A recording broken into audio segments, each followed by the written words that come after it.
मैं Rohit Vashishtha Vikramshila IAS coaching institute 14 बीघा ऋषिकेश का छात्र आपके सम्मुख गुप्त काल इतिहास में गुप्त साम्राज्य के विषय में बताना चाहता हूं। गुप्त साम्राज्य का राजनीतिक इतिहास। भारत मौर्य काल में पूरा भारत एक सूत्र में बंधा हुआ था। इसके पश्चात मौर्य साम्राज्य के पश्चात भारत विभाजित होने लगा। कुषाणों एवं सातवाहन शासकों ने भारत को पुनः एक सूत्र में बांधने का प्रयास किया, किंतु वे उत्तर एवं दक्षिण भारत तक ही सीमित रहे।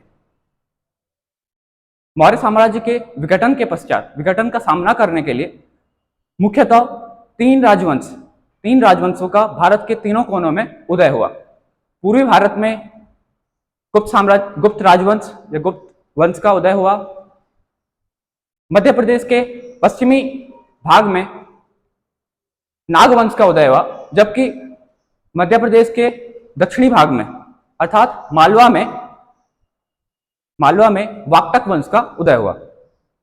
इसके पश्चात यदि हम गुप्त के बारे में कहें तो गुप्त मुख्यतः उत्तर प्रदेश एवं बिहार में इस राजवंश का उदय हुआ था, जिसमें से उत्तर प्रदेश प्रांत इसका महत्व का प्रांत था। महत्व का प्रांत इसलिए क्योंकि उत्तर प्रदेश से गुप्त साम्राज्य की आरंभिक अभिलेख एवं आरंभिक मुद्राएं प्राप्त हुई हैं। संभवतः जो गुप्त थे वो कुषाणों के सामंत थे। कुषाणों के पश्चात मुरुंडों ने भारत पर शासन किया 250 ईस्वी तक, और उसके पश्चात गुप्त राजवंश का उदय हुआ।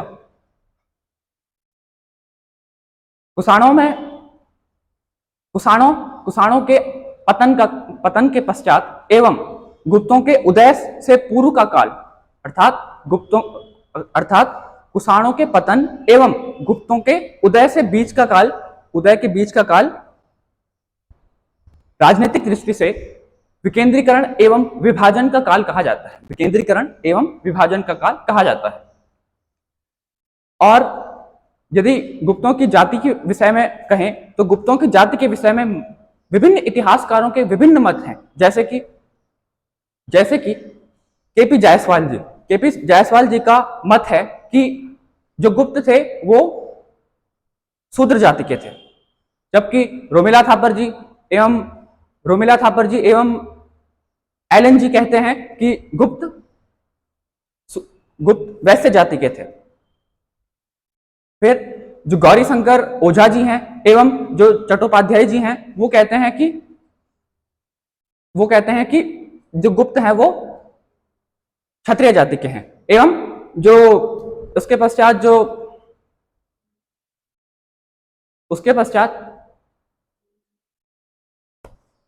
पश्चात ब्राह्मण जाति के कहा जाता है इन्हें।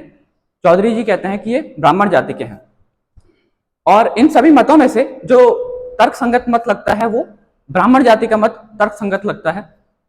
गुप्तों में जो वज्जिका है, वज्जिका रचित कीर्तिकौमुदी जो ग्रंथ है वो कहता है कि वो लिच्छवियों को मलेच्छ कहता है, एवं चंद्रगुप्त प्रथम या फिर उसको चंडसेन कहता है। तो चंडसेन को वो कारस्कर कहता है। कौन? कीर्तिकौमुदी ग्रंथ किसका? वज्जिका जी का।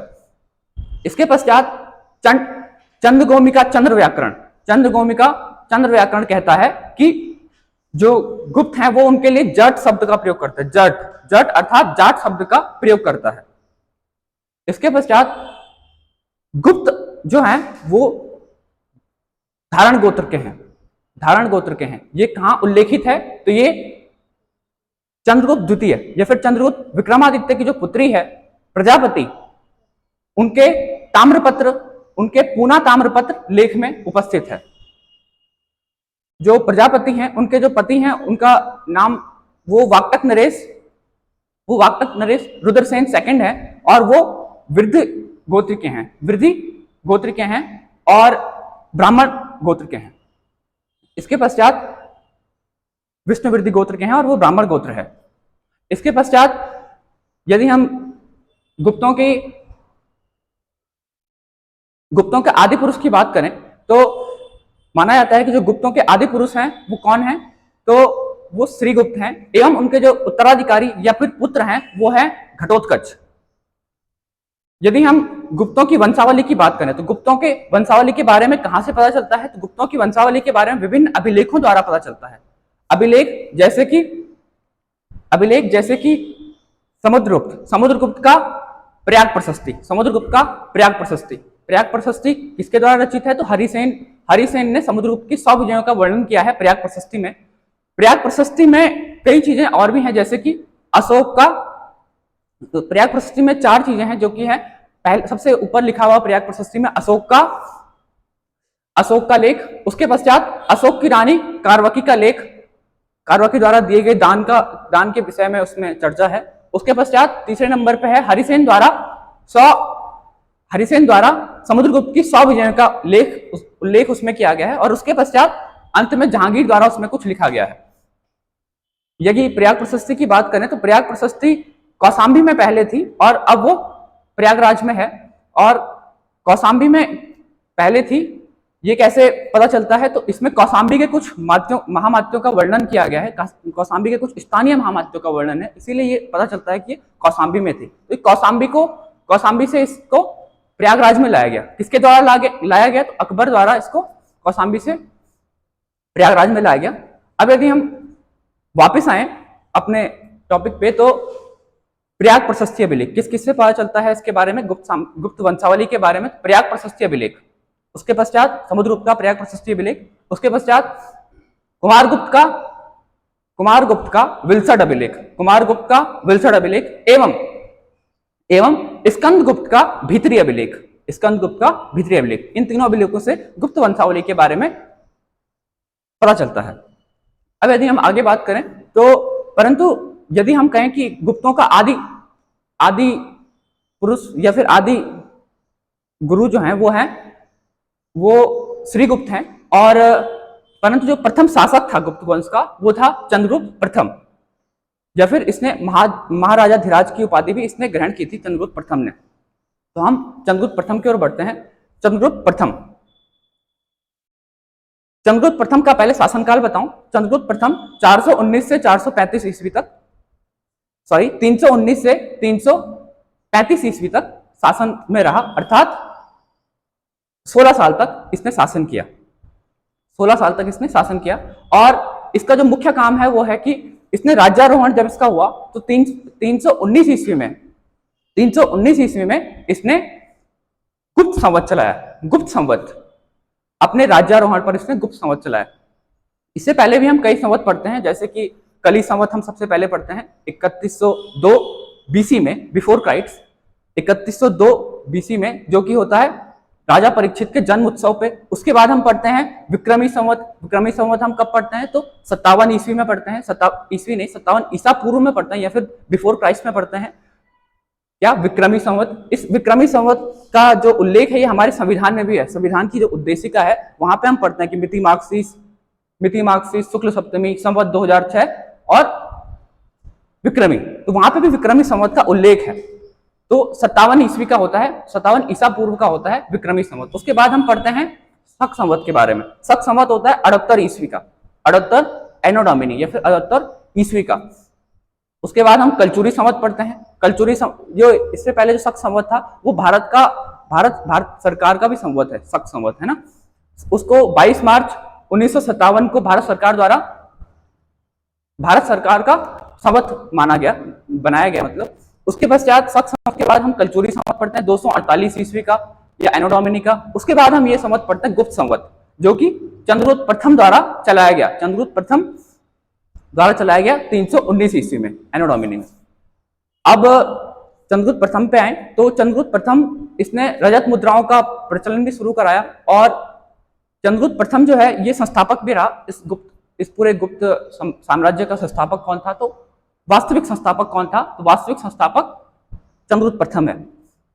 इसके बाद चंद्रगुप्त प्रथम जो है, इसकी पत्नी जो है उसका उल्लेख इसके मुद्राक्षरों में अंकित है कि कुमार देवी, जो कि लिच्छवी राजकुमारी है, इनकी राज देवी हैं, वो हैं कुमार देवी जी। इसके बाद जो द्वितीय गुप्त सम्राट होते हैं वो है समुद्रगुप्त। समुद्रगुप्त, इनका शासनकाल सबसे लंबा चलता है इन सभी गुप्त शासकों में, 40 वर्ष। 40 वर्ष तक गुप्त जो समुद्रगुप्त है इनका शासनकाल चलता है। और समुद्रकाल के उत्तराधिकारी चुने जाने का वर्णन किसमें मिलता है? प्रयाग प्रशस्ति में ही इसका वर्णन मिलता है कि समुद्रगुप्त जो है वो चंद्रगुप्त प्रथम द्वारा उत्तराधिकारी चुने गए। इसके पश्चात समुद्रगुप्त जो है वो अपनी विजयों के लिए जाने जाते हैं, अपने साम्राज्य विस्तार के लिए जाने जाते हैं, क्योंकि गुप्त साम्राज्य, सभी गुप्त शासकों में सबसे अधिक यदि किसी का साम्राज्य विस्तार हुआ किसी के समय तो वो हुआ समुद्रगुप्त के समय। समुद्रगुप्त के, जैसे कि मैंने पहले ही बताया कि समुद्रगुप्त के विजयों का वर्णन किसमें है? तो प्रयाग प्रशस्ति में हरिसेन द्वारा रचित है। और समुद्रगुप्त की दिग्विजय जो है, दिग्विजयों का उद्देश्य क्या कहा गया है प्रयाग प्रशस्ति में? समुद्रगुप्त के दिग्विजयों का उद्देश्य धरणी बंधु को कहा गया है, धरणी बंधु को कहा गया है, एवं उसकी उत्तर भारत में या फिर आर्यावर्त में अपनाई गई नीति को क्या कहा गया है? तो उत्तर भारत या फिर आर्यावर्त में अपनाई गई नीति को प्रसवोद्धरण कहा गया है, प्रसवोद्धरण कहा गया है। एवं दक्षिणापथ में अपनाई गई नीति को क्या कहा गया है? तो दक्षिणापथ में अपनाई गई नीति को ग्रहण मोक्षानुग्रह कहा गया है, ग्रहण मोक्षानुग्रह प्रयाग प्रशस्ति में कहा गया है। इसके पश्चात जो समुद्रगुप्त हैं इन्होंने उत्तर भारत या फिर आर्यावर्त में प्रत्यक्ष रूप से शासन किया। इन्होंने उत्तर भारत में 9 राजाओं को परास्त किया या फिर पराजित किया। और उनमें कौन कौन थे? उसमें अच्युत थे, उसमें गणपति नाग थे, उसमें नागसेन थे, एवं ऐसे ही अन्य प्रमुख शासक थे, 9 शासक, उनको पराजित किया। एवं उत्तर भारत में प्रत्यक्ष शासन समुद्रगुप्त ने किया। इसके पश्चात दक्षिण पथ में या फिर दक्षिण भारत में समुद्रगुप्त ने 12 शासकों को पराजित किया एवं वहां उन्होंने ग्रहण मोक्षानुग्रह नीति को अपनाया। ग्रहण मोक्षानुग्रह अर्थात ग्रहण मोक्ष एवं अनुग्रह, 3 आधारशिलाएं हैं इसकी, ग्रहण मोक्ष एवं अनुग्रह। ग्रहण अर्थात शत्रु पर अधिकार करना, मोक्ष अर्थात शत्रु को मुक्त करना, और अनुग्रह अर्थात ग्रहण मोक्ष अनुग्रह, अनुग्रह अर्थात राज्य को दयावान शत्रु को पुनः लौटाना या फिर शत्रु को दयावश राज्य को वापस लौटाना। इसके पश्चात जो राय चौधरी जी हैं वो इसमें क्या कहते हैं? वो समुद्रगुप्त की दक्षिण विजय को क्या कहते हैं? दक्षिणापथ विजय को कहती हैं धर्म विजय, धर्म विजय की संज्ञा देती हैं। कौन? राय चौधरी जी। इसके पश्चात जो समुद्रगुप्त है, समुद्रगुप्त ने एक अश्वमेध यज्ञ भी कराया था। जो अश्वमेध यज्ञ कराएंगे उन्हें हमने याद रखना है कि जो गुप्त साम्राज्य में या फिर जो इससे पहले अश्वमेध यज्ञ कराएंगे उनको हमने याद रखना। उसमें समुद्रगुप्त का नाम विशेष है। समुद्रगुप्त ने अश्वमेध यज्ञ कराया, कैसे पता चलता है? तो ये इसके उत्तराधिकारी जो हैं वो अभिलेखों द्वारा प्रस्तुत होता है। और समुद्रगुप्त के जो मुद्रा है, मुद्रा साक्ष्यों द्वारा ये पता चलता है कि इसने अश्वमेध यज्ञ कराया था समुद्रगुप्त ने। इसके पश्चात समुद्रगुप्त को एराण अभिलेख कहता है कि जब समुद्रगुप्त प्रसन्न होता है तो वो कुबेर के समान है, एवं जब समुद्रगुप्त रुष्ट होता है तो वो यमराज के समान है। ऐसे ही विंसेंट स्मिथ जी जो समुद्रगुप्त है इसकी तुलना किससे कर रहे हैं? वो नेपोलियन से करते हैं, और वो कहते हैं कि ये भारत का नेपोलियन, इसे भारत के नेपोलियन की संज्ञा देते हैं। इसके पश्चात समुद्रगुप्त कला एवं साहित्य की दृष्टि से भी बड़ा इंपॉर्टेंट है कि कला एवं साहित्य में भी इसकी विशेष रुचि थी। इसने विज्ञान शिक्षा एवं इसने कवि शिक्षा एवं संगीत को संरक्षण प्रदान किया। कवि विद्या या फिर शिक्षा एवं संगीत को संरक्षण प्रदान किया, और इसको कविराज की उपाधि प्राप्त है। और इसकी एक वीणा बजाते हुए जो चित्रित है किसमें? मुद्रा साक्ष्य में। इसके मुद्रा साक्ष्य में ये वीणा बजाते हुए चित्रित है। और इसके बाद एक और क्वेश्चन बनता है कि गुप्त साम्राज्य जो है, गुप्त साम्राज्य में सबसे प्रथम ऐसा कौन सा शासक था जिसने की परम भागवत की उपाधि ग्रहण की? तो वो उसका उत्तर होगा कि समुद्रगुप्त ने सबसे पहले परम भागवत की उपाधि ग्रहण की। इसके बाद समुद्रगुप्त जो है उसने एक बौद्ध भिक्षु को भी संरक्षण प्रदान किया था। कौन है? उसका नाम है वसुबंधु को उसने संरक्षण प्रदान किया, बौद्ध भिक्षु को। इसके बाद उसको एक और उपाधि प्राप्त हुई, वो है धर्म प्रचार बंधु। ये प्रयाग प्रशस्ति में इसका उल्लेख है, जो इलाहाबाद की प्रयाग प्रशस्ति है उसमें इसका उल्लेख है कि समुद्रगुप्त को धर्म प्रचार बंधु की उपाधि भी प्राप्त है। इसके पश्चात जो समुद्रगुप्त है इसके मुद्राक्षरों में और भी कुछ अंकित है, जैसे कि 3 अक्षर इसमें अंकित हैं, जैसे कि पराक्रमांक, व्याघ्र पराक्रमांक एवं अप्रतिरथ। पराक्रमांक, पराक्रमांक, व्याघ्र पराक्रमांक एवं अप्रतिरथ, ये 3 शब्द इसके मुद्राक्षरों में अंकित है और ये इसके गौरवशाली जीवन को का व्याख्यान करते हैं या फिर उसके बारे में बताते हैं। इसके पश्चात यदि मैं आगे बढ़ूं तो तृतीय जो गुप्त सम्राट हैं, गुप्त वंशावली के अनुसार तृतीय महान गुप्त सम्राट है वो है चंद्रगुप्त सेकंड या फिर चंद्रगुप्त विक्रमादित्य। यदि हम विशाख दत्त की देवी चंद्रगुप्तम पढ़ें, विशाख दत्त की देवी चंद्रगुप्तम कहती है कि इससे पहले एक और शासक, तीसरे नंबर पे एक और शासक जो थे वो थे रामगुप्त। वो उसके बारे में वर्णन करते हैं, उसके बारे में बताते हैं कि इससे पहले रामगुप्त भी एक शासक हुए, भले ही वो एक दुर्बल शासक थे। और उनका एक और इंपॉर्टेंट पॉइंट है रामगुप्त जी का कि रामगुप्त जो है वो ताम्र सिक्के या फिर तांबे के सिक्के जारी करने वाले प्रथम शासक थे। इन सभी गुप्त शासकों में से प्रथम शासक जिसने कि तांबे के सिक्के जारी किए वो कौन था? तो रामगुप्त। रामगुप्त में ये इंपॉर्टेंट पॉइंट है। इसके पश्चात मैं अपने टॉपिक पे वापस आऊं तो चंद्रगुप्त सेकंड या फिर चंद्रगुप्त विक्रमादित्य, इनकी उपाधियां क्या क्या हैं? तो जो मैं कह रहा हूं विक्रमादित्य, पहले तो यही उपाधि है, विक्रमादित्य इनकी उपाधि है।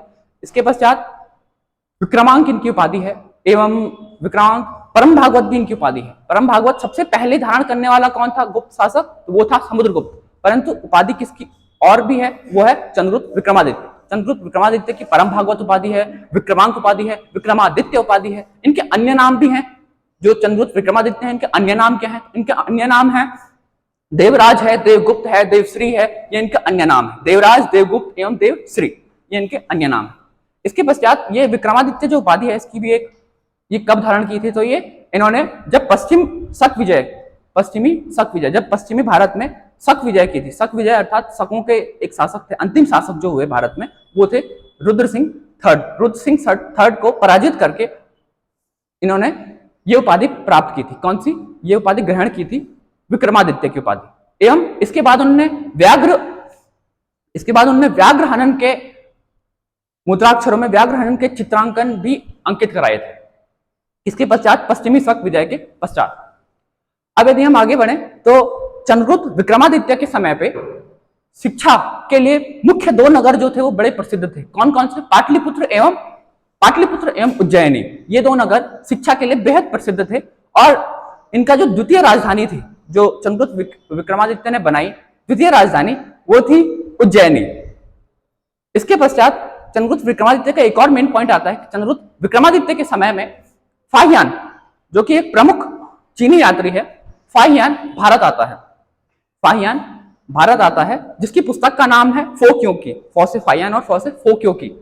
तो फाहियान की पुस्तक फो क्यों की, परंतु फाहियान इसकी चर्चा नहीं करता है, अर्थात फाहियान सम्राट या फिर चंद्रगुप्त विक्रमादित्य की चर्चा नहीं करता है अपनी पुस्तक में। वो भारत के विषय में तो बताता है, जैसे कि भारत के विषय में क्या क्या बताता है, जैसे कि मध्य प्रदेश के बारे में, अब क्या जो मध्य प्रदेश है उसके बारे में कहता है कि मध्य प्रदेश जो है या फिर भारत जो है वो ब्राह्मणों का देश है, वो ब्राह्मणों का देश है। ऐसा कौन कह रहा है? ऐसा फाहियान कहता है। और चंद्रगुप्त विक्रमादित्य के समय में ब्राह्मण जो धर्म था वो चरमोत्कर्ष पर था, अपने चरमोत्कर्ष पर था ब्राह्मण धर्म। इसके पश्चात जो चंद्रगुप्त विक्रमादित्य है इसके और मेन पॉइंट क्या हो सकते हैं? चंद्रगुप्त विक्रमादित्य उज्जैनी है और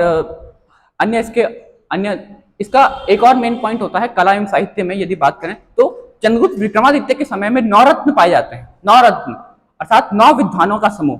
ऐसे ही हम और भी पढ़ेंगे आगे और क्या क्या देखते हैं, जैसे अष्ट प्रधान देखते हैं, अष्ट दिग्गज देखते हैं। अष्ट दिग्गज किसके समय में देखते हैं? अष्ट दिग्गज हम कृष्णदेव राय के समय में देखते हैं जिसमें तेनाली रामा होते हैं और अन्य होते हैं। उसके पश्चात हम अष्ट प्रधान देखते हैं। अष्ट प्रधान किसके समय में देखते हैं? जो कि शिवाजी या फिर मराठों के समय में होते हैं अष्ट प्रधान। ऐसे हम यहाँ पे देख रहे हैं नवरत्न अर्थात 9 विद्वानों का समूह इनके दरबार को सुशोभित करता था।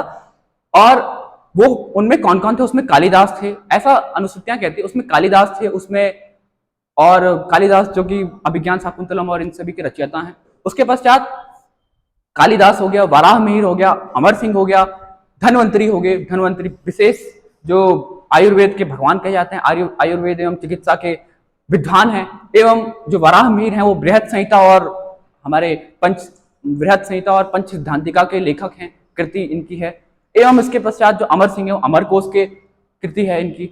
उसके पश्चात जो कालिदास है वो अभिज्ञान शाकुंतलम, उससे तो हम सभी परिचित हैं, अभिज्ञान शाकुंतलम हो गया। अभिज्ञान शाकुंतलम के बारे में एक और विशेष महत्वपूर्ण प्रश्न बनता है कि अभिज्ञान शाकुंतलम एक यूरोपीय भाषा में परिवर्तित होने वाला प्रथम भारतीय ग्रंथ कौन सा है? उत्तर होगा अभिज्ञान शाकुंतलम। कालिदास का अभिज्ञान शाकुंतलम यूरोपीय भाषा में भारत का प्रथम ग्रंथ ऐसा है जो कि यूरोपीय भाषा में अनुवादित हुआ था। इसके बाद कालिदास की और भी मुख्य कृतियां होती हैं, मेघदूत होती है, कुमार संभव होती है, और विक्रमोर्वशीयम होती है, और रघुवंश होती है। ऐसे ही अन्य इनकी कृतियां हैं। और ये सब किस में आते हैं? नवरत्नों में। किसके नवरत्न? तो चंद्रगुप्त विक्रमादित्य के नवरत्नों में ये हैं थे मतलब। और उसके पश्चात यदि हम आगे बढ़े तो चतुर्थ जो शासक हुए, महान शासक जो हम पढ़ रहे हैं गुप्त वंशावली के अनुसार, वो है गुप्तों में वो है कुमारगुप्त। इन्होंने महेंद्रादित्य की उपाधि भी ग्रहण की थी। कुमारगुप्त जो है, यदि इनके शासनकाल के बारे में बताएं, ये पिछले शासनकाल जो चंद्रगुप्त विक्रमादित्य है उनके बारे में बताना भूल गया, तो उनका शासनकाल 32 वर्ष चला था। उनका शासनकाल 32 वर्ष चला। इसके पश्चात जो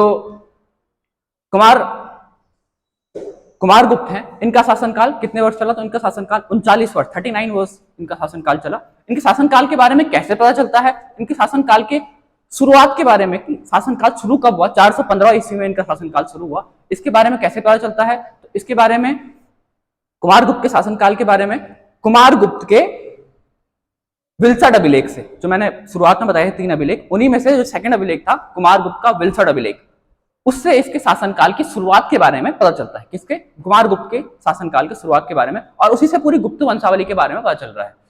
इसके शासनकाल के अंत समय, अर्थात जो 454 ईस्वी हो रहा है, उसको उसमें आप 39 ऐड करेंगे 415 में, तो 454 ईस्वी के बारे में कैसे पता चलता है कि इसका शासनकाल कब खत्म हुआ? तो इसका शासनकाल इसके मुद्राक्षरों से इसका पता चलता है। जो इसके मुद्राक्षर हैं उसमें इसका उल्लेख है। इसके पश्चात इसके शासनकाल के बारे में हो गया। इसमें कुमारगुप्त जो है, इसकी भी कई उपाधियां हैं, जैसे कि महेंद्रादित्य कहा मैंने, महेंद्रादित्य इसकी उपाधि है, श्री महेंद्र इसकी उपाधि है, एवं अश्वमेध महेंद्र इसकी उपाधि है। अश्वमेध महेंद्र अर्थात इसने एक अश्वमेध यज्ञ भी कराया था। इसने भी अश्वमेध यज्ञ कराया था। तो हमने इससे पहले कौन सा शासक पढ़ा था जिसने अश्वमेध यज्ञ कराया था? समुद्रगुप्त। समुद्रगुप्त के बाद हम कुमारगुप्त को पढ़ रहे हैं। कुमारगुप्त ने भी अश्वमेध यज्ञ कराया था। कुमारगुप्त की एक और इंपॉर्टेंट पॉइंट है कि कुमारगुप्त इसके समय के सबसे अधिक जो अभिलेख हैं वो हमें किस गुप्त शासक के मिलते हैं? तो हमें कुमारगुप्त के सबसे अधिक अभिलेख प्राप्त होते हैं। कुमारगुप्त के समय में ही एक वत्स भट्टी जी हैं। वत्स भट्टी जी मंदसौर अभिलेख में कुमारगुप्त के शासन व्यवस्था के बारे में बता रहे हैं। कौन? वत्स भट्टी जी द्वारा रचित जो मंदसौर अभिलेख है, इसको एक प्रशस्ति के रूप में लिखा गया। प्रशस्ति अर्थात प्रशंसनीय, जिसकी हम प्रशंसना करते हैं, अप्रिशिएशन करते हैं, उसके रूप में लिखा गया है, प्रशस्ति के रूप में। तो ये इसका एक और इंपॉर्टेंट पॉइंट है, जो मंदसौर अभिलेख है वत्स भट्टी द्वारा रचित, तो ये भारत का प्रथम विज्ञापन उदाहरण है। भारत का प्रथम विज्ञापन का उदाहरण कौन है? तो वत्स भट्टी का मंदसौर प्रशस्ति अभिलेख है ना। इसके पश्चात जो कुमारगुप्त है, कुमारगुप्त का इंपॉर्टेंट पॉइंट है, तो कुमारगुप्त का इसके शासनकाल में ही नालंदा विश्वविद्यालय का स्थापना हुई थी, जिसको बाद में बख्तियार खिलजी तोड़ देता है, और नालंदा विश्वविद्यालय। इसके पश्चात कुमारगुप्त जो है, कुमारगुप्त का जो उत्तराधिकारी वो हुआ स्कंदगुप्त। तो स्कंदगुप्त अपने अभिलेख में, जो कि तीसरा इंपॉर्टेंट स्रोत था गुप्त वंशावली का, वो था स्कंदगुप्त का भीतरी अभिलेख। स्कंदगुप्त भीतरी अभिलेख में क्या लिखवाता है कि जो कुमारगुप्त हैं या फिर जो महेंद्रादित्य हैं उनके बारे में बोलता है कि जो महेंद्रादित्य हैं इनके समय में पुष्यमित्रों का आक्रमण हुआ और उन्होंने स्कंदगुप्त को उसका दमन करने के लिए भेजा। तो ये किसमें रचित है? स्कंदगुप्त के भीतरी अभिलेख में रचित है। इसके पश्चात यदि मैं आगे बढ़ूं, स्कंदगुप्त पे ही आता हूं। स्कंदगुप्त जो 4 पढ़ ले, हम 5वां जो गुप्त शासक है वो हम पढ़ रहे हैं स्कंदगुप्त की भी अनेक उपाधियां हैं, जैसे इसको क्रमादित्य इसकी उपाधि है, स्कंदगुप्त क्रमादित्य, और इसको सक्रादित्य भी कहा जाता है। सक्रादित्य, जब वेनसांग बाद में आता है, हर्षवर्धन के समय में वेनसांग आता है, द्वितीय जो चीन यात्री है। मेन तीन है ना, एक फाइयान है, एक वेनसांग है और एक इत्सिंग है। फाइयान आ रहा है चंद्रगुप्त विक्रमादित्य के समय में, जो वेनसांग आ रहा है ये हर्षवर्धन के समय में, हॉ से वेनसांग, हॉ से हर्षवर्धन, है ना। उसके पश्चात इत्सिंग 7वीं सदी के अंत में आता है, 650 ईस्वी लगभग, इत्सिंग। वेनसांग की पुस्तक का नाम क्या है, तो इसकी पुस्तक का नाम सियुकी है। सियुकी में लिखता है इसके बारे में, किसके बारे में, स्कंदगुप्त के बारे में, कि सक्रादित्य, उसको सक्रादित्य नाम से पुकारता है। और नालंदा विश्वविद्यालय के बारे में लिख रहा है। कौन? नालंदा विश्वविद्यालय के बारे में लिख रहा है वेनसांग, कि नालंदा विश्वविद्यालय के विषय में लिख रहा है कि जो सक्रादित्य है उसने भी इसमें योगदान दिया था, नालंदा विश्वविद्यालय के आगे बढ़ाने में। इसके पश्चात जो स्कंदगुप्त है, स्कंदगुप्त इसलिए भी इंपॉर्टेंट हो जाता है, जो स्कंदगुप्त के समय में जो सौराष्ट्र प्रांत की जो सुदर्शन झील थी, सुदर्शन झील का पुनरुद्धार किसके द्वारा किया गया था, तो स्कंदगुप्त के समय में चक्रपालिक, सौराष्ट्र प्रांत का जो गवर्नर था वो कौन था, चक्रपालिक। तो चक्रपालिक द्वारा, पर्णदत्त का पुत्र चक्रपालिक द्वारा सुदर्शन झील या फिर गिरनार झील का या फिर सुदर्शन झील का पुनरुद्धार या फिर मरम्मत कराई गई।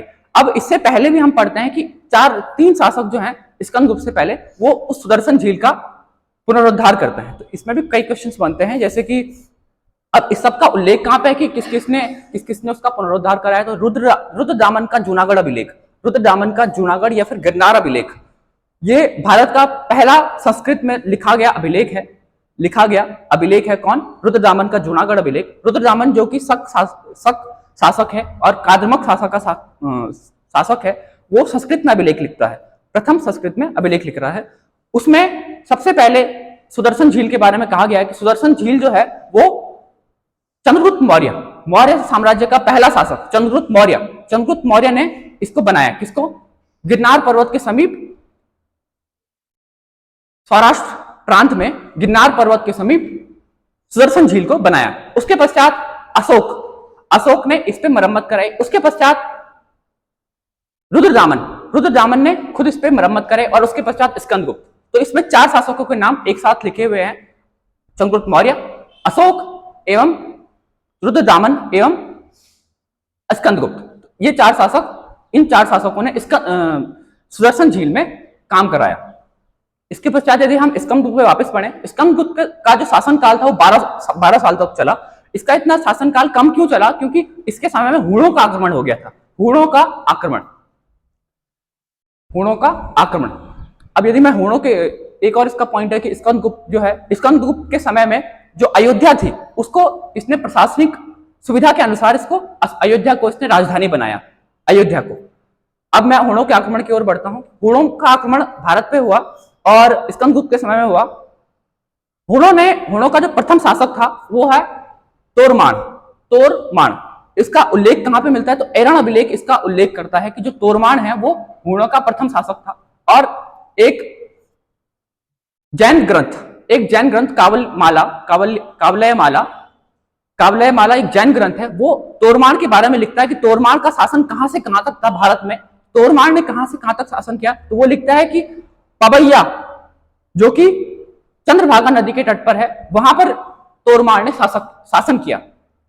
अब यदि तोरमान के उत्तराधिकारी की बात करें, तोरमान के बाद मेहरकुल हूणों का शासक बना, और मेहरकुल ने आक्रमण किया गुप्तों के शासन की कमजोरी को देखते हुए मेहरकुल ने गुप्तों पर आक्रमण किया।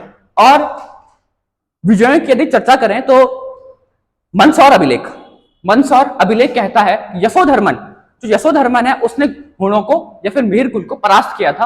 और ऐसे ही वेनसांग, जो कि बाद में हर्षवर्धन के समय में आ रहा है, वो लिखता है कि मगध का जो उस समय तत्कालीन मगध का जो शासक था नरसिंहगुप्त बालादित्य या फिर नरसिंहगुप्त बालादित्य जो था, उसने भी हूणों को हराया था। ये उनके हराने के बारे में चर्चा करता है कौन? वेनसांग। इसके पश्चात यदि गुप्तों की बात करें वापस, तो गुप्तों का अंतिम महान सम्राट कौन था? तो गुप्तों का अंतिम महान सम्राट कुमारगुप्त तृतीय या फिर कुमारगुप्त थर्ड था। एवं गुप्तों से सबसे प्रथम स्वतंत्र होने वाला प्रांत कौन सा था? तो गुप्तों के साम्राज्य से सबसे पहले जो साम्राज्य स्वतंत्र हुआ वो था सौराष्ट्र प्रांत। वही सौराष्ट्र प्रांत जिसपे सुदर्शन झील भी थी और जिसको जूनागढ़ भी कह रहे थे, वही सौराष्ट्र प्रांत है ना। इसके पश्चात यदि मैं आगे बढ़ूं, गुप्तों का कला एवं साहित्य या फिर गुप्तों का आर्ट एंड कल्चर। गुप्तों को कला एवं साहित्य की दृष्टि से इनके काल को स्वर्ण युग या फिर गोल्डन एज कहा जाता है। तो गोल्डन एज गुप्तों को क्यों कहा जाता है? उनको गुप्तों को गोल्डन एज इसलिए नहीं कहा जाता कि गुप्तों के समय में सबसे अधिक सोने के सिक्के जारी हुए थे, तो इसीलिए उसको स्वर्ण युग कहा जाएगा, गोल्डन एज कहा जाएगा। उसको स्वर्ण युग इसलिए कहा जाता था क्योंकि गुप्तों के समय में कला एवं साहित्य का अविश्वसनीय विकास हुआ था। इसके गुप्तों के समय में जो चित्रकला है और स्थापत्य कला है वो बेहद महत्व रखती है। गुप्तों की चित्रकला एवं स्थापत्य कला बेहद उस समय चरम सीमा पर थी। इसके पश्चात गुप्तों के यदि मंदिरों की बात करें, तो गुप्तों के मंदिर में दशावतार मंदिर जो है, जो कि देवगढ़ में है, देवगढ़ झांसी में है दशावतार मंदिर। दौ से देवगढ़ और दौ से दशावतार, ऐसे करके हम याद कर सकते हैं। देवगढ़ का दशावतार मंदिर कहां है? झांसी में है। और ये मंदिरों में शिखर होने का सबसे पहला उदाहरण है। मंदिरों में शिखर होने का सबसे पहला उदाहरण कौन सा है? देवगढ़ का दशावतार मंदिर। और मंदिरों में शिखर होने की जो परंपरा शुरू हुई है वो गुप्त काल में ही शुरू हुई है और उसका पहला उदाहरण भी यही है, दशावतार मंदिर। इसके पश्चात और अन्य मंदिरों की यदि मैं बात करूं तो गुप्तों के शिव मंदिर जो थे वो थे भूमरा का शिव मंदिर, भूमरा या फिर नागौद का शिव मंदिर। इसके बाद खोह नागौद का शिव मंदिर। इसके बाद विष्णु मंदिर की यदि मैं बात करूं तो विष्णु मंदिर की यदि मैं बात करूं, तिगवा का विष्णु मंदिर।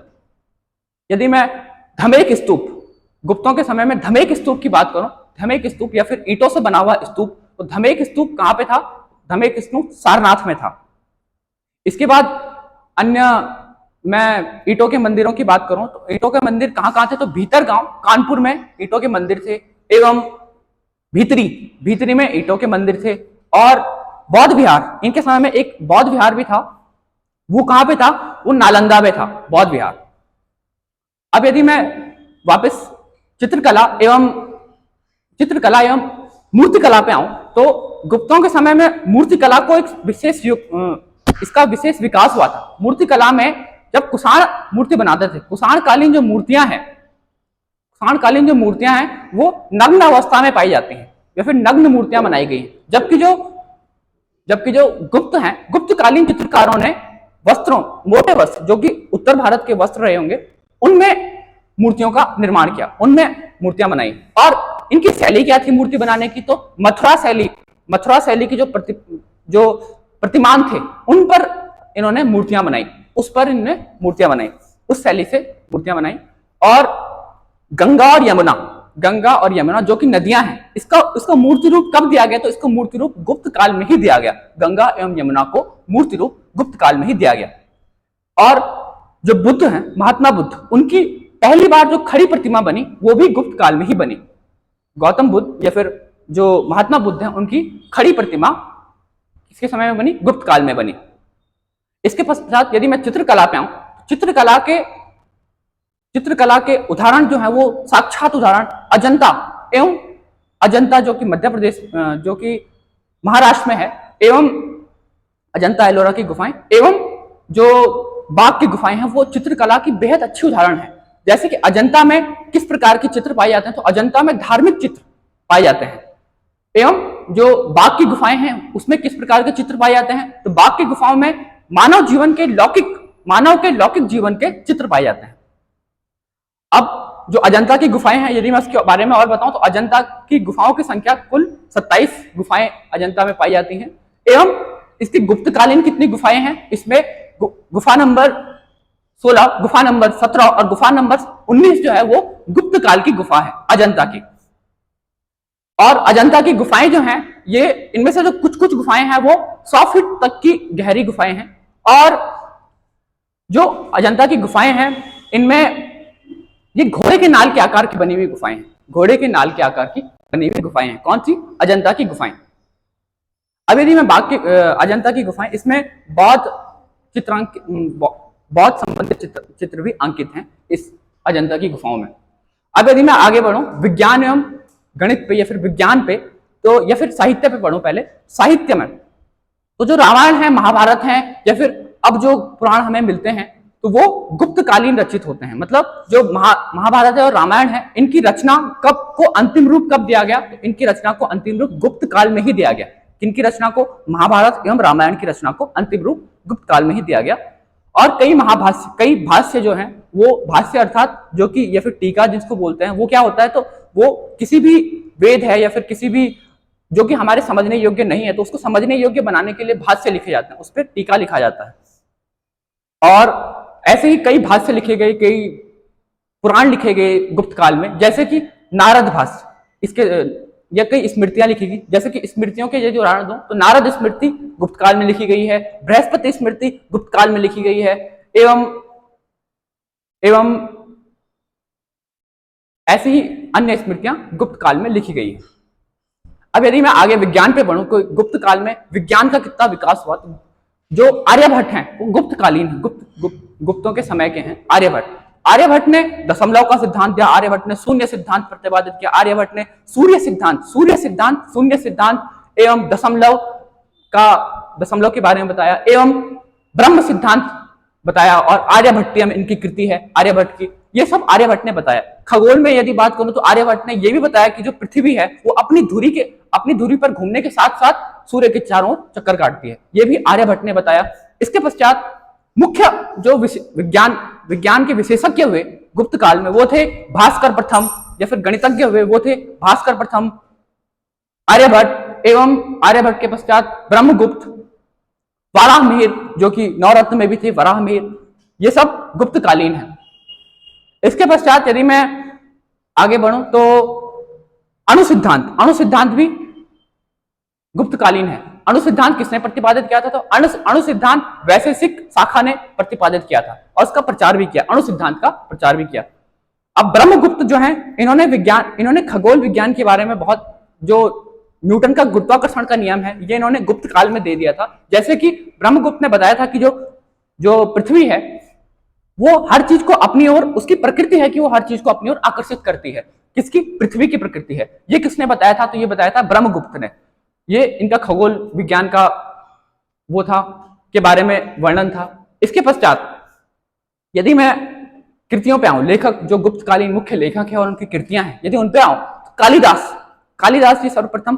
कालिदास के बाद की कृतियां क्या क्या हैं? तो कालिदास की कृतियां मेघदूत हो गया, कुमार संभव हो गया, ऋतुसंहार हो गया, और मेघदूत हो गया, और अभिज्ञान शाकुंतलम हो गया, विक्रमोर्वशीयम हो गया, और अभिज्ञान शाकुंतलम हो गया, रघुवंश हो गया। इनका जो विक्रमोर्वशीयम है ये गुप्त काल के बारे में है। और इसके बाद जो विशाखदत्त है, विशाखदत्त की मुद्रा राक्षस हो गई, विशाखदत्त का देवी चंद्रगुप्तम हो गया, जो मैंने पहले भी इसके बारे में बताया था कि देवी चंद्रगुप्तम में उत्तराधिकारी के बारे में बताया गया था कि जो रामगुप्त है उसके बारे में बताया गया था कि जो तृतीय शासक है वो रामगुप्त भी है। किसमें बताया गया था? तो विशाखदत्त की मुद्रा राक्षस एवं विशाखदत्त का देवी चंद्रगुप्तम। इसके पश्चात बाणभट्ट किसका दरबारी कवि है? बाणभट्ट तो हर्षवर्धन का दरबारी कवि है, वही हर्षवर्धन जिसके समय में वेनसांग आ रहा है।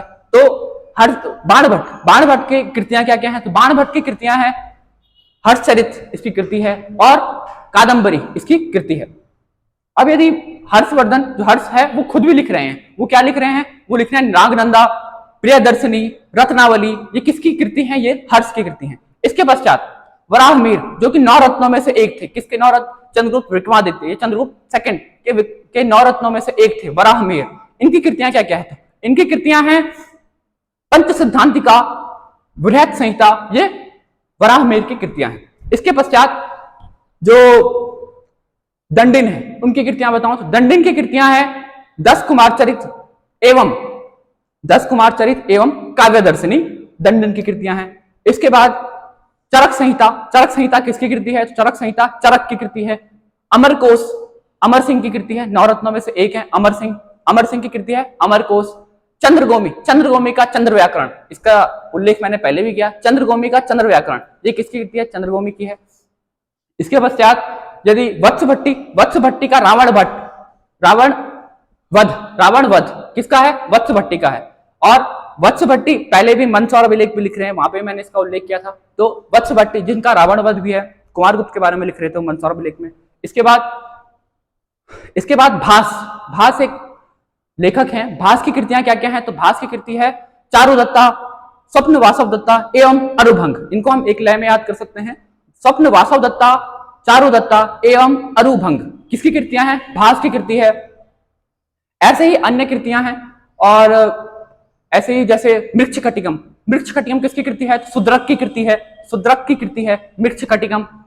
और किरातार्जुनियम किसकी कृति है? ये हमने महत्वपूर्ण है और ये सुनी भी है। किरातार्जुनियम किसकी कृति है? तो भारवी की कृति है।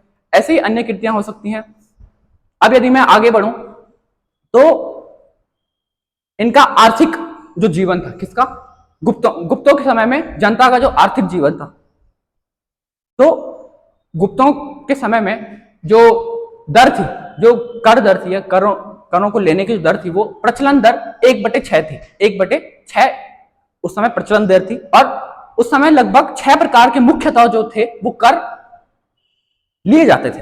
उनमें भी यदि मैं पहले करों के बारे में उल्लेख करूं तो पहला जो कर था वो था, एक साथ यदि मैं बताऊं तो उसमें भोग, भाग, या फिर शुरुआत से बताऊं, भाग, भोग एवं उद्रंग, उपरिकर, भूतावाद प्रत्यय एवं शुल्क।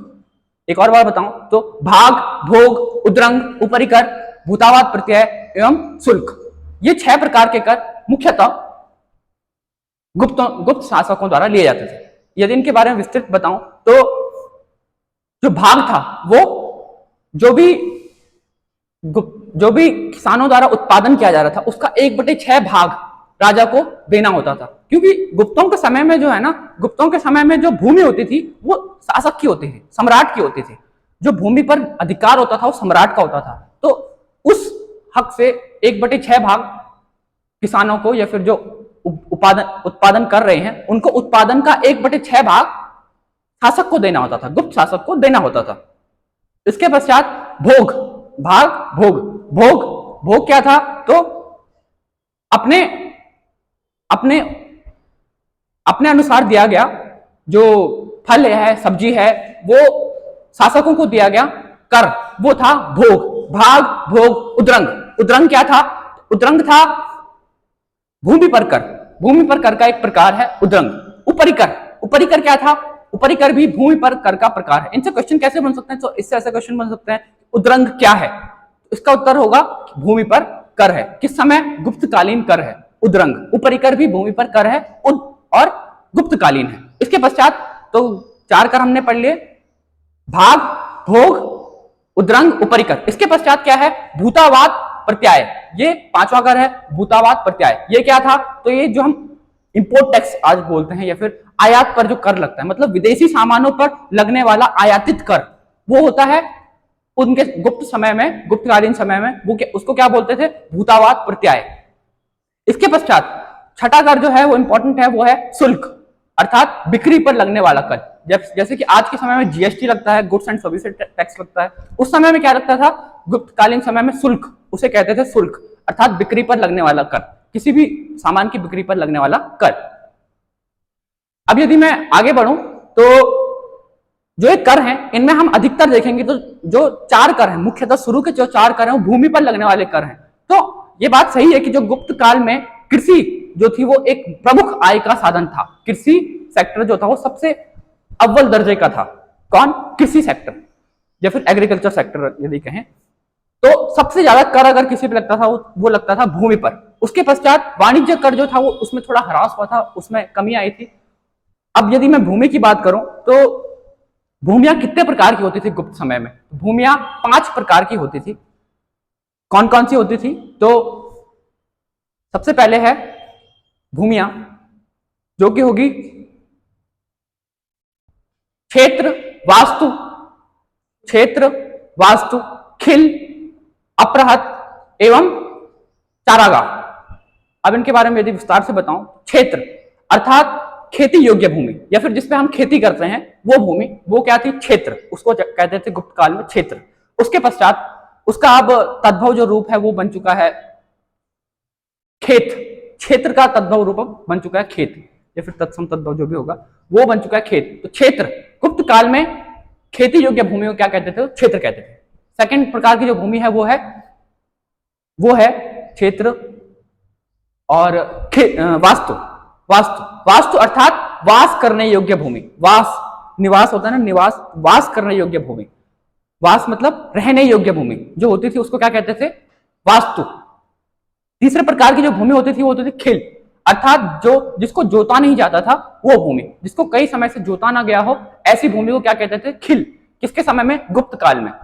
चौथी प्रकार की भूमि, यदि मैं एक और बार रिवाइज करूं तो क्षेत्र, वास्तु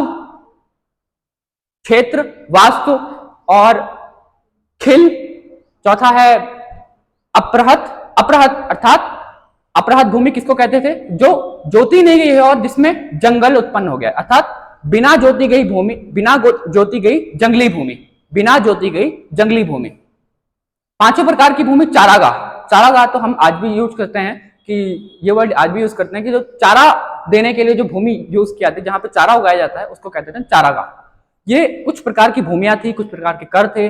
और ऐसे ही इसका आर्थिक जीवन की और बात करूं तो जो इनके समय फाहियान आता है, फाहियान आर्थिक विषय के बारे में लिखता है। फाहियान लिखता है कि जो गुप्त काल में आम तौर पर होने वाली मुद्रा, आम तौर पर प्रयोग की जाने वाली मुद्रा क्या थी? तो एक तो वस्तु आयात की जाती थी जो कि वस्तु विनिमय जो कहते हैं, और दूसरा जो कौड़ियां आमतौर पर प्रयोग की जाती थी। हालांकि गुप्त काल में सबसे अधिक सोने के सिक्के जारी किए गए थे। कहां से पता चलता है? तो जो बयाना में 16 पुंज पाए गए हैं, किसके? गुप्त कालीन सिक्कों के। और वो बेहद इंपॉर्टेंट है। वो उस समय के सामरिक इतिहास के बारे में और उस समय के केवल आर्थिक जीवन के बारे में ही नहीं बताता है, उस समय के साहित्य के बारे में, उस समय के विभिन्न चीजों के बारे में बताता है। कौन? मुद्रा। जैसे कि हम मुद्रा साक्ष्यों से विभिन्न चीजें जान पा रहे थे, ऐसे ही अब गुप्त काल में सोने के सिक्कों का बहुत अधिक प्रयोग हुआ। कि गुप्त काल में सोने के सिक्कों का केवल इसलिए प्रयोग नहीं हुआ कि जो प्रशासनिक अधिकारी हैं उनको हमने सैलरी देनी है, या फिर सैलरी ही कहेंगे, सैलरी देनी है उनको, उसके लिए यूज हुआ। इस समय भूमि के आदान प्रदान के लिए, अर्थात लैंड, भूमि का जो बिक्री है या फिर उसको लेना है, तो उसमें भी सोने के सिक्कों का प्रयोग किया जाता था गुप्त काल में। अब यदि मैं आगे बढ़ूं तो गुप्त काल में सोने के सिक्कों को क्या कहा जाता था? गुप्त काल में सोने के सिक्कों को दीनार कहा जाता था। और यदि मैं आगे बताऊं तो गुप्त काल में ये सब कुछ है। और गुप्त काल में विदेशी व्यापार था वो भी अपनी अच्छी स्थिति में था। विदेशी व्यापार में जैसे इंडो उस समय जावा था, सुमात्रा था, तो यहां व्यापार किया जाता था। किस द्वीप से किया जाता था? तो ताम्रपत्तिक द्वीप से, ये बंदरगाह से, ताम्रपत्तिक बंदरगाह से, बंगाल के ताम्रपत्तिक बंदरगाह से, पोर्ट से व्यापार किया जाता था। और इसमें एक और क्वेश्चन बनता है कि उत्तर भारत के लिए कौन सा बंदरगाह जो है वो यूज किया जाता था? तो यही बंदरगाह उत्तर भारत में व्यापार करने के लिए प्रयोग किया जाता था। कौन सा? ताम्रपत्तिक। उसके पश्चात जो भृगुकच्छ बंदरगाह है, जो कि भृगुकच्छ जिसको आप भड़ौच कहते हैं, गुजरात में है। यह बंदरगाह भी प्रयोग किया जाता था गुप्त काल में, इधर वेस्टर्न साइड के लिए, वेस्टर्न अर्थात पश्चिमी दिशा में व्यापार करने के लिए इसका प्रयोग किया जाता था। भृगुकच्छ बंदरगाह का प्रयोग किया जाता था। दो प्रमुख बंदरगाह जो हैं इस समय के, ताम्रपत्तिक एवं भृगुकच्छ, ये दो बंदरगाह हैं। और वैसे पश्चिमी व्यापार जो था वो गुप्त काल में अधिक समृद्ध नहीं था। अन्य शासन कालों के अपेक्षा यदि देखें तो गुप्त काल में पश्चिमी जो विश्व है उससे व्यापार अधिक समृद्ध नहीं था। और यहीं पे मैं अपना प्रेजेंटेशन खत्म करता हूं। और गुप्त काल, यदि इसमें कोई त्रुटि हो गई हो तो मुझे क्षमा कीजिएगा। धन्यवाद।